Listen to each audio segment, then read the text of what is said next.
Victor Escobedo!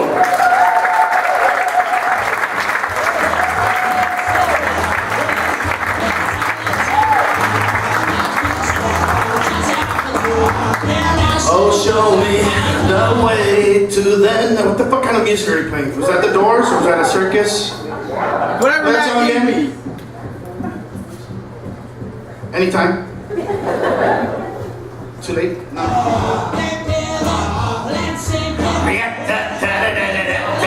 That's one I'm singing. The other one is... Oh, show me the way to the next whiskey bar. I only have 30 seconds of this song. I left the comic hanging. Oh shit. Oh, let me stand next to your fire. Feel free to put your purse on my working area. A lady's purse should never touch the floor. No, that's not the... Okay, that's enough for the music.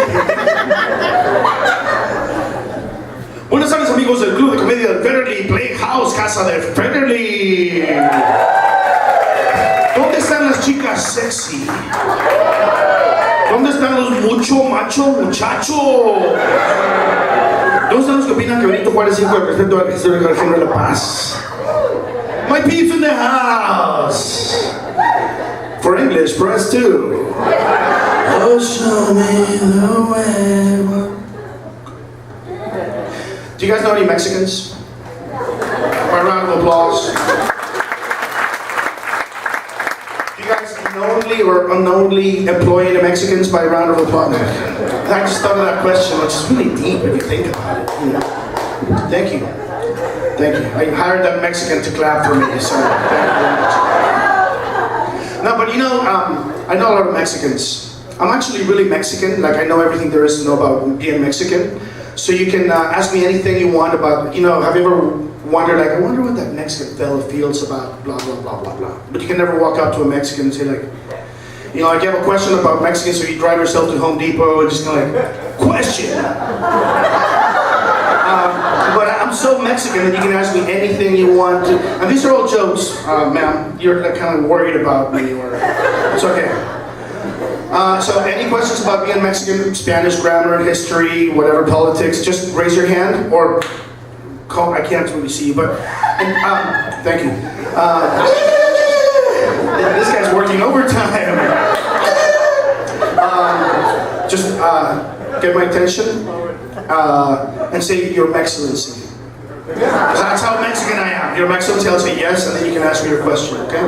I just wanted to let you know. Tonight's the night you ask questions about Mexicans. Anyway, I just got totally sidetracked. Your purse, Mexicans, being Mexican. Oh, so there are this type of Mexicans that don't speak English, but they really want to communicate with you. They only know like 3 or 4 words.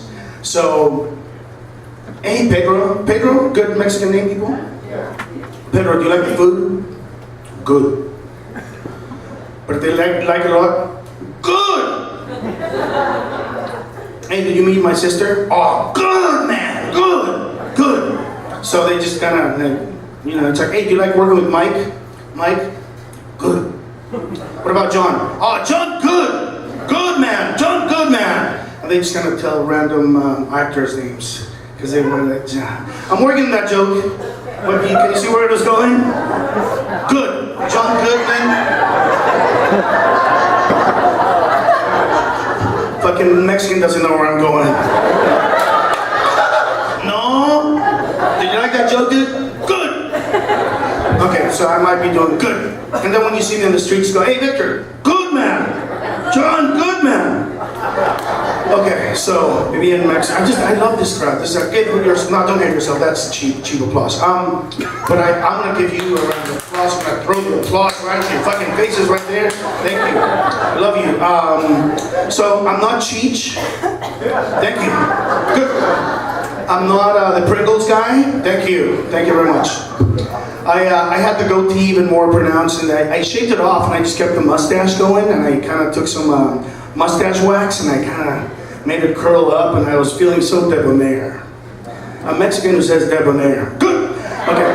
And so I was feeling so sophisticated. Someone's like, you look like a Mexican pirate. What's a Mexican pirate? Yo ho, yo quiero Taco Bell. Yes, not a Mexican pirate. Not Mr. Miyagi. I'm not Mr. Miyagi, thank you. Mr. Miyagi was an idiot, wasn't he? He was an idiot. That guy was an imbecile. Not the late, great Pat Morita, but the character, Mr. Miyagi.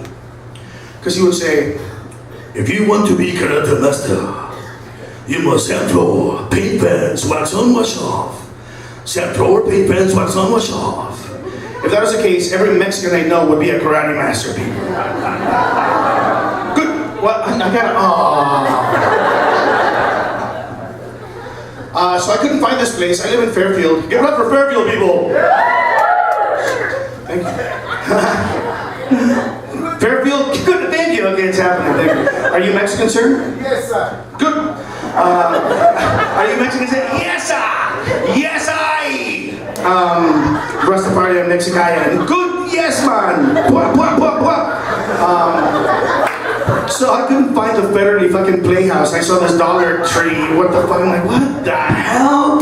And I was using my GPS, and GPS is pretty cool. I mean, it's like you can't get lost, but here it was like so weird because it's we're in an alley.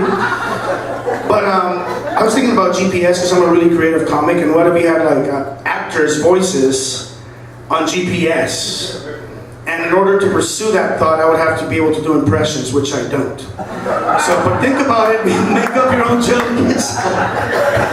Your favorite actor with that premise, fuck, everyone think about it and laugh about it. That's pretty good, especially you, lady, that's good. But what about politicians with GPS, like George Bush? You type in the address, it dispatches a missile and blows up the house, drives you to a gas station. I don't want to be here. Mission accomplished. That's a Mexican doing a George Bush impression. I'm sorry. Does that sound like George Bush? Everyone, thank you. Okay. It's good. Yeah, I like, the one thing I like about GPS is the first time I used it, I went to my house. And my house looks really familiar from my GPS world. Not because I live there, but I live in a cul-de-sac. My house looks just like this on the GPS. I live right here. The girl who lives here, she is fine. She is good. Yes. No, she's good, man. Why not? So technology's cool. I like my phone. I like autocorrect. Yes, autocorrect. No good, man. No good, man. My wife was at the store. We were out of milk, and I noticed there was no milk, and she was at the store. So I'm like, texted her, right? Honey, can you please pick up some milk? Smiley face. Sent it.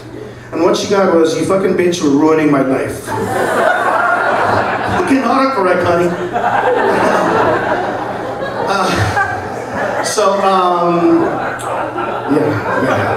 Thank you very much. So, we all like Mexicans, yes? But I was thinking about Mexicans and how they get here. For the most part, if they weren't born here. The Mexicans, the good Mexicans I'm talking about, they've been here for about average of seven years before they get deported or whatever, you know. And the way they come here is they say goodbye to their wife. They're in Mexico, let's say Yucatan or Michoacan, Jalisco, and they line up their 3 kids and their wives, and the wife is pregnant. They go, you know what, I'm gonna go on the longest commute ever. I'm gonna be gone for about 5 years. I hope I don't meet another woman. I hope you guys are okay without me. I will be sending money. I will meet that child that is in your belly in maybe 5 years. Take care of everyone. I love you. Everything that I own is gonna stay behind. Imagine your house burning down right now. You have nothing. That's what they leave with. They have nothing. Just a hope, some hope, going to the future, going to the United States. And all they have is, I'm telling you about this because I asked Matt, and I'm working with this foundation and that I started myself. And so I have a little canister for oatmeal, the Quaker oatmeal canister, and I duct taped it so you guys can put money in there, and you know I won't spend it on beer. But it's for a good cause. As far as you know. No, but let me tell you about this. So these guys leave their country, leave their families, leave everything they have, and they get to the border and they make like $2,000-$3,000. They save it. Their family gives them money, and they give this to a stranger, and that stranger helps them cross the border. Here's $3,000. Okay, here's 2 jugs of water. Follow me. And sometimes they twist their ankle or something. They leave them in the desert and they die there. And if they don't die there, they die because there's some bigot teenager shooting at them, or you have the electrified fences, or if you have all these things that they're battling just to come here to serve your food, wash your dishes, work, like I said, employing Mexicans, whether you know you do it or you don't. So, but they die in the desert, whether they're shot or whatever, their health.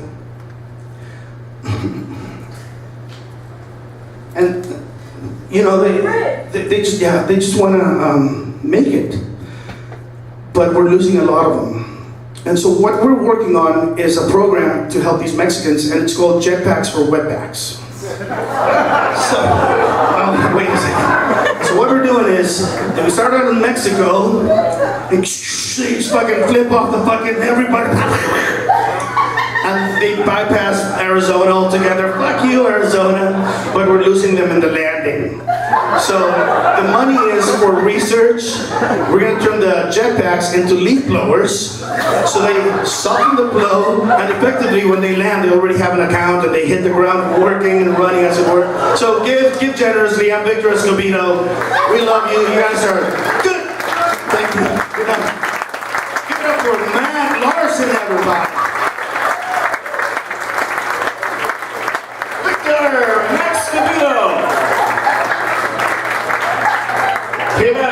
I said Escobedo.